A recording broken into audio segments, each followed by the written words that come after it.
एक तरफ था रमेश जो अपने लिए एक 6 GB का स्मार्टफोन खरीद के लाता है, और एक तरफ है सुरेश जो बहुत स्मार्ट है और 6+6 GB वर्चुअल रैम वाला स्मार्टफोन खरीद के लाता है। चलो अभी वीडियो पॉज करके कमेंट करो कि कौन सा फ़ोन ज़्यादा चलेगा और कौन सा बेटर है।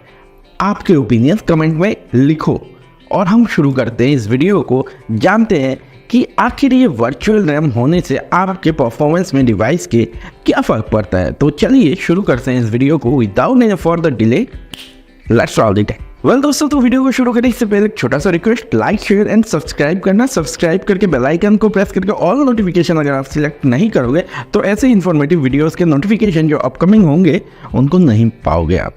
वो पाने के लिए आप ऑल नोटिफिकेशन सिलेक्ट कर लेना। ना बात करते हैं वर्चुअल रैम के बारे में। तो दोस्तों आज के डेट में ये काफ़ी कॉमन सा हो गया कि जब भी आप एक स्मार्टफोन खरीदने जाते हो आपको ऑप्शंस मिलते हैं। या तो आप 6 GB, जैसे मैंने कहा रमेश ने लिया था 6 GB का स्मार्टफोन ले लो जो कि बस 6 GB उसमें रैम है, या तो आपके पास दूसरा ऑप्शन भी मिलेगा कुछ ब्रांड्स की तरफ से जो 6+4, 6+2, 6+6 भी मिल जाते हैं वर्चुअल रैम वाले।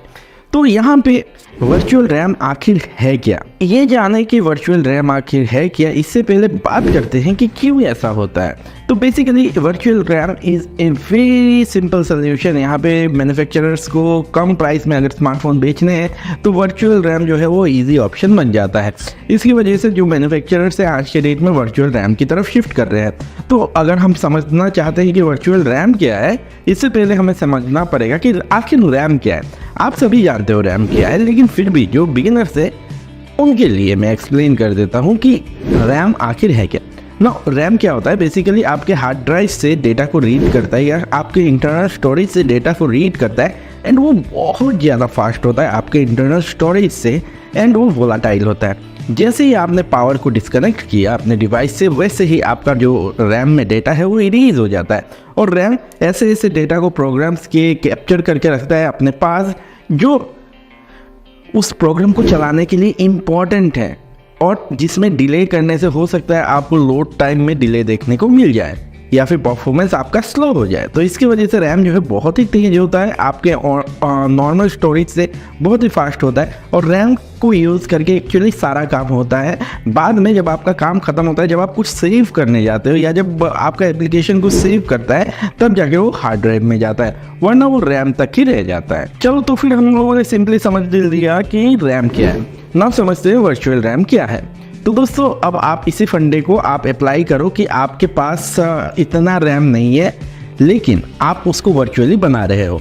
क्या करना है, सिंपली एप्लीकेशंस को चलाना है, जो डेटा सेव होगा वो बेसिकली हार्ड ड्राइव में आ जाएगा। रैम उसको सेव होने से पहले तक जो डेटा प्रोसेस किया जा रहा है प्रोसेसर से, उसको कंट्रोल करेगा। ठीक है, इतना समझ में आ गया। नाउ यहाँ पे वर्चुअल रैम में बेसिकली क्या होता है, वर्चुअल रैम जो है वो बोरो किया जाता है इंटरनल स्टोरेज से। ना इस चीज़ को ध्यान में रखना। एंड पहले एक चीज़ मैंने कहा था, इसको लिंक करो क्या कि जो आपका स्टोरेज होता है वो स्लो होता है और जो वर्चुअल रैम होता है वो बहुत फास्ट होता है। तो ये चीज़ आपको एक कॉम्प्लिकेशन दिखाई दे रही है। साथ ही साथ यहाँ पे जो स्टोरेज होता है उसमें इतना रीड राइट करने का कैपेबिलिटी नहीं होता।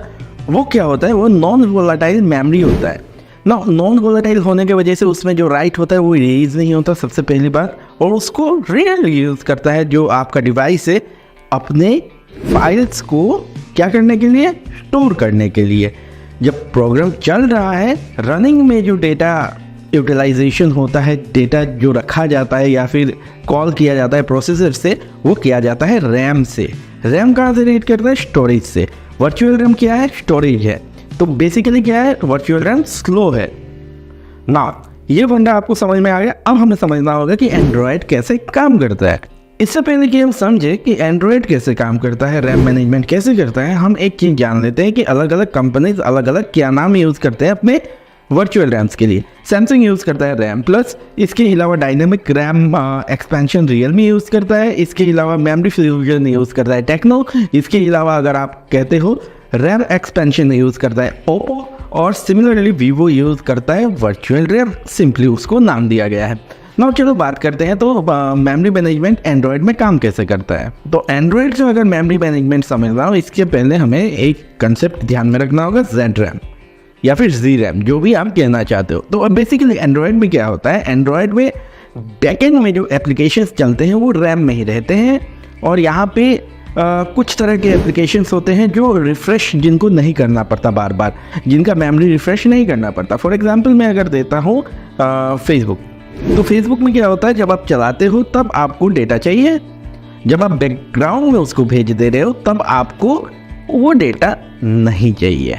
बेसिकली वो अब नॉर्मली रह सकता है पड़ा हुआ, जब आपके सामने आएगा फिर से आपको जो इन्फॉर्मेशन चाहिए वो आप फेच कर सकते हो, ठीक है।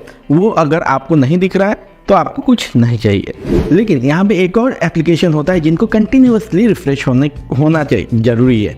जैसे आप किसी भी म्यूज़िक एप्लीकेशन की बात पकड़ लो, विंक म्यूज़िक हो गया, या फिर आप अमेज़ॉन म्यूज़िक पकड़ लो, या फिर आप ये पकड़ लो स्पॉटिफाई, ठीक है। उनको अगर आप बैकग्राउंड में भी रखते हो तो भी वो चल रहे हैं। ऐसे एप्लीकेशंस को सेव किया जाता है ZRAM में। नाउ एंड्रॉयड क्या करता है, तो आपके जो बैकग्राउंड में एप्लीकेशंस हैं वो उनको रन करता रहता है कंटिन्यूअसली। और यहाँ पे आप एक चीज़ अगर ध्यान देते हो अपने डिवाइस के ऊपर, रैम यूटिलाइजेशन के ऊपर, तो हमेशा हाई रहता है, क्योंकि जो विंडोज़ का यूसेज है रैम का जिस तरीके का, उस तरीके का एंड्रॉयड में नहीं है।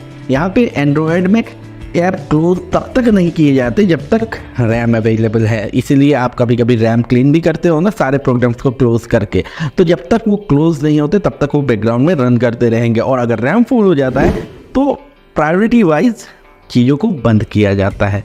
जैसे सिर्फ फेसबुक को बंद किया जाएगा, लेकिन ZRAM या ZRAM में रहने वाले एप्लीकेशन जैसे विंक म्यूज़िक, अमेज़ॉन प्राइम या फिर कुछ भी आप जो बैकग्राउंड में चला के रखे हो उसको बंद नहीं किया जाएगा, क्योंकि उनका जो प्रायोरिटी है वो कुछ और है, वो बैकग्राउंड में चलने के लिए ही बने हैं। तो उसको अगर क्लोज कर देगा रैम मैनेज करने के लिए, तो ऐसे में आपको प्रॉब्लम आ जाएगा। तो ये तो आपका ZRAM या ZRAM का बहुत बड़ा कंसेप्ट क्लियर हो गया। नाउ यहाँ पे एंड्रॉयड जैसे दो तरीके से मैनेज करता है रैम को। नाउ यहाँ पे एक और चीज़ आता है, तो फिर यार वर्चुअल रैम जो है वो हमारे लिए बेनिफिशियल है या नहीं है। तो सिंपली इस चीज़ को शॉर्ट में ख़त्म करते हैं। देखो यार, जो आपका स्टोरेज होता है वो पहले तो स्लो होता है, दूसरा आपका जो स्टोरेज है वो नॉन वोलाटाइल मेमोरी है, मतलब उसमें रीड एंड राइट का कैपेसिटी एक लिमिटेड है। वो रैम की तरह नहीं है कि बार बार एक्सेस किया जाए, बार बार उसको रीड किया जाए, राइट किया जाए। साथ ही जो आपका स्टोरेज होता है और रैम होता है उसमें बेसिकली बहुत बड़ा एक डिफरेंस है। रैम होता है रैंडम एक्सेस मेमोरी, मतलब डेटा को रैंडमली एक्सेस किया जा सकता है, जहाँ पे जाओ आप पिक कर लो, ठीक है। डेटा को एड्रेस दिया हुआ होता है, आप जहाँ से जाओ पिक कर लो, मतलब यार आराम से आप पिक कर सकते हो रैंडमली।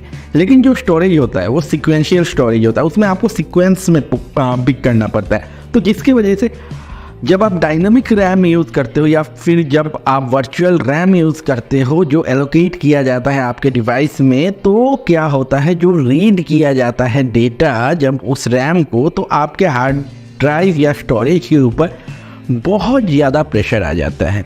जिसकी वजह से यहाँ पे गूगल ने भी कहा है कि frequent writing can cause wear on this memory and shorten the life of storage medium. हालांकि अगर आप कहते हैं स्टोरेज को एज ए मेमोरी कन्वर्ट करके जब यूज़ किया जाता है एज ए वर्चुअल रैम, तो आपका परफॉर्मेंस क्या इम्प्रूव होता है? Definitely not. आपको ज़्यादा बड़ा डिफरेंस देखने को नहीं मिलेगा। बैकग्राउंड में एप्लीकेशन ज़्यादा चलेंगे वो ठीक है, लेकिन आपके डिवाइस का जो स्टोरेज है वो वेयर एंड टियर बहुत जल्दी होगा। तो दोस्तों, आशा करता हूँ ये कंसेप्ट आपका क्लियर हो गया होगा कि वर्चुअल मेमोरी क्या है और इससे क्या आपको बेनिफिट होता है या नहीं होता।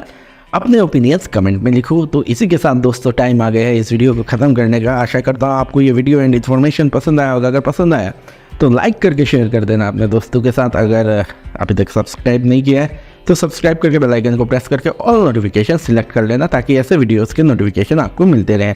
तो चलो फिर ख़त्म करते हैं, मिलते हैं अगले वीडियो में। Have a great day, see you next video, bye and see you.